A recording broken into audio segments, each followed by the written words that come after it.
YouTubes. There are several that I've listened to repeatedly in the last 2 years about the loss of loved ones. It's given me Not lost. Not lost, absolutely, not lost. Changed. Transition. Changed. Absolutely. Different. Yes. And they're happier, they're smarter, they're more aware of their love for you, they like themselves better, they have no regrets. And I know all that. They don't remember where the money's buried. It's given me a lot of comfort, and when I start going down that slope to a lower vibration, I repeat Abraham's words. There's no such thing as death. There's no such thing. There's not death. There's only life, only life. But think about this subject. We're going to interrupt just briefly here. Think about this subject that happens to most people when you start thinking about your dearly departed, even if you know they're dearly not so departed. It activates within you an attitude of looking at the past, because those places were then, not now. Those conversations were then, not now. And anything that is a subject that calls you on a consistent basis to looking to the past rather than forward to what's coming is sluggish at best. That's why we finally got Esther's attention when we said, look for Jerry where he is, not where he was. Because he's a present tense consciousness interested in what she's thinking about. And they're having leading edge thoughts. They're not regurgitating the past. And so that's big. That's Yes. really big. And I have a believing and a knowing of that now. Yes. Yes. Absolutely. So my question is, I know that Esther has developed a relationship with Jerry in this transition stage, a whole different relationship. And I'm eager for more information on that and building that. And is there a book coming that will give us more information? Maybe, because we do talk a lot about it. And it's been a big part of the Abraham Now conversations. And so some of it will be in it. But we want to give it to you in an easier, it doesn't require a whole book. Let's see if we can find a very succinct way of giving you what you're looking for here. The word eternal is hard to get your thoughts around. Even living happily ever after is hard to get your thoughts around. Even the idea of having a non-physical inner being with whom you are intertwining is not the easiest thing to get your thoughts around, because what's here in this physical environment is really vivid. So if you could find a way of consciously acknowledging non-physical's participation in what's going on here and now, you could bridge that gap really easily. You see what we're getting at? Yes. It's like it solves all of it, because it gives you that feeling of companionship with those that you care about. And you get to have leading edge experiences with those that you care about. And it's all they really want to do. I want to make a series of statements here because we really want to get all of your attention with this. We want you to understand that non-physical is not non-interested in physical. Non-physical is just aware of physical from a non-physical perspective. It's like you watch television and you're not all those places that you are watching, but you are aware of them. And so non-physical is aware.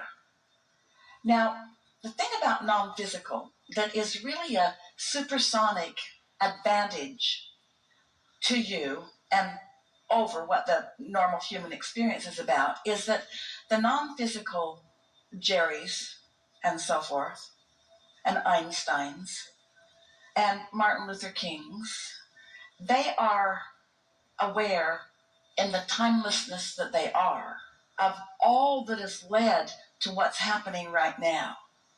So there's like a full awareness. You don't have to go back and watch a documentary to get up to speed when you're interacting. They understand.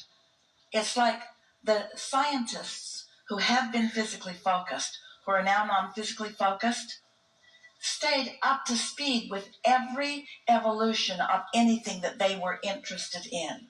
So it's like they don't need a refresher course because their interest has been part of the evolution. It's not an easy thing to describe to you because as humans, You don't know that you have the ability to do that, but you do. So how does that play out for you? Esther says every day, usually many times in the day. That could not have just happened in the way that it just did if there weren't a whole lot of non-physicals involved and knowing the details of everything that was involved. She can feel the integration of the inner beings with the people that she's interacting with. In other words, they are having, she will say, they're having a wonderful time playing with us in these important and emphatic ways. She knows that we in our physical bodies are not like puppets on a string. What we in our physical bodies are, she says over and over again, are receptors that are receiving in different degrees of receptivity. And when you all get to know what you all know, where you first accept that there is a non-physical partnership, and you accept that that non-physical partnership is over there in your vortices, knowing all the nuances of everything that you've asked for, and knowing what the path, your path of least resistance is to get to those satisfying unfoldings. You got to understand, it's not a satisfying unfolding where once and for all you're going to finally get what you want, like a one-time thing. It's not like that. It's like all day, every day, satisfying things that are important to you in ways that surprise and delight you. That's what it's like, you see. And so what we're asking you to consider is participating with non-physical in your now in order to show yourself that if you were not participating with non-physical, first of all, it couldn't be happening, which helps you to understand that the non-physical really is participating with you. And then together you have this playful partnership with non-physical. Any question that you ask can be answered. And when you get to the place of interest and readiness to hear, then you do. Now, did that make sense to you? Did you get what we're getting at? We don't want you to think about non-physical as having been in physical bodies and now being not in physical bodies, although that's one way of thinking of it, and it's accurate. We want you to think of non-physical consciousness present and blending and merging with your physical consciousness and active in your powerful now. Okay, I heard That's that. what evolution is. That's why people in religions have such a hard time explaining who the non-physical is or what God is. And they keep putting physical characteristics that do not apply on that which is non-physical, and then they get confused. And that confusion is what makes them think that death is an icky thing instead of a delicious thing. See if we can say it better. So in your physical family, let's say that you were a little kid and you had a relationship with your parents and it was fine. They were old and boring and don't really like to play like you do, but then you got a little brother. And then it started to get more fun. And then you got another little brother or sister, and then it got to be more fun. And then you went to school. And so you started integrating with more and more of those that have interest with you. And the bigger you let your life get, then the more potential for ideas and fun there were. So you began to discover that when you ran around with your merry band, that you had more fun. And so the example isn't even close to what it is like when you understand that non-physical has full awareness of who you are and knows everything that will surprise and delight you and knows where all of the probabilities and possibilities and facets of that fun are. You have not yet begun to play with non-physical in the way that you have the potential of doing. And part of it is because you don't want to be weird, and part of it is because most people don't understand it. But we promise you, once you relax into the eternal now, when the Abraham Now first broadcast came about, and we were talking to people in Australia who had gotten up in the middle of the night, and people in China, and people in different parts of the United States, and literally nearly every country in the world was represented in that first broadcast. And we were talking about the time, and we were talking about the focus. And we welcomed them all, and we appreciated so much their willingness to want to participate in the live event, because the more minds focused, the bigger the playground is. and the more potential for satisfying the more questions. It's an awesome experience. Then we explain to them our participation. Where do we come from? What time zone are we in? And then we explain that the reason that we call it Abraham now, this is what we're getting at with you, is that you have this now experience with non-physical. That rendezvous is always there. You just have to first accept that it exists, and next recognize it as something that you want, and have trended in the direction of it, and more of those meaningful insights come. Where do you think clever lyrics come from, and where do you think new formulas come from, and new ideas of evolution and expansion?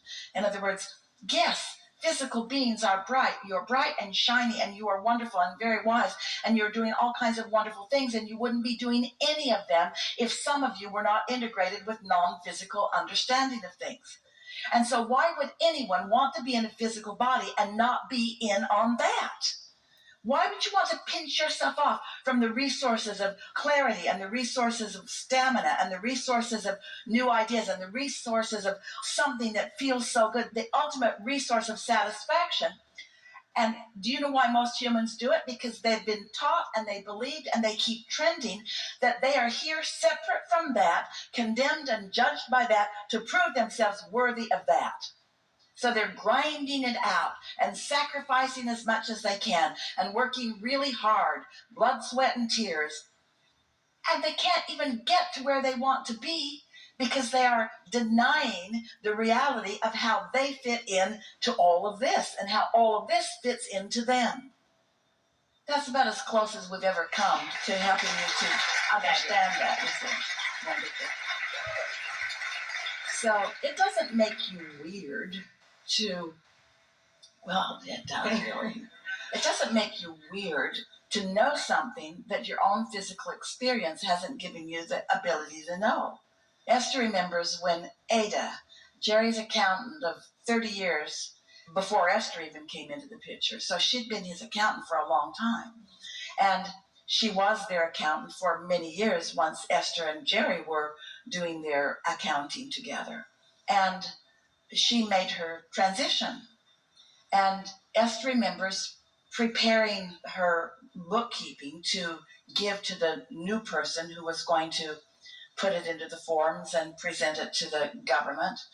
And Esther remembers for a moment feeling such loss because Ada was so clear and she guided Esther so easily, and they were so much on the same wavelength. And when Esther asked her a question, she had an easy way of explaining it. And Ada gave Esther confidence that she was doing it just right. And Ada had worked for the government. She'd worked for the IRS, so she knew what all of the rules were, and she wasn't about to break any of them. And Esther felt confident that she was doing it right because of what Ada taught her. And now Ada is dead. And Esther is sitting for the first time preparing her taxes, and then Ada was suddenly not so dead. Esther's wondering about this and then knowing.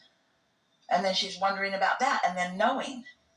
And she realized Ada was right there doing the preparation for the taxes with Esther. Doing the preparation for the tax. Esther teased her. How come you didn't help me prepare before? Esther's expectation was different in those days, wasn't it? You getting the gist of this? Yes.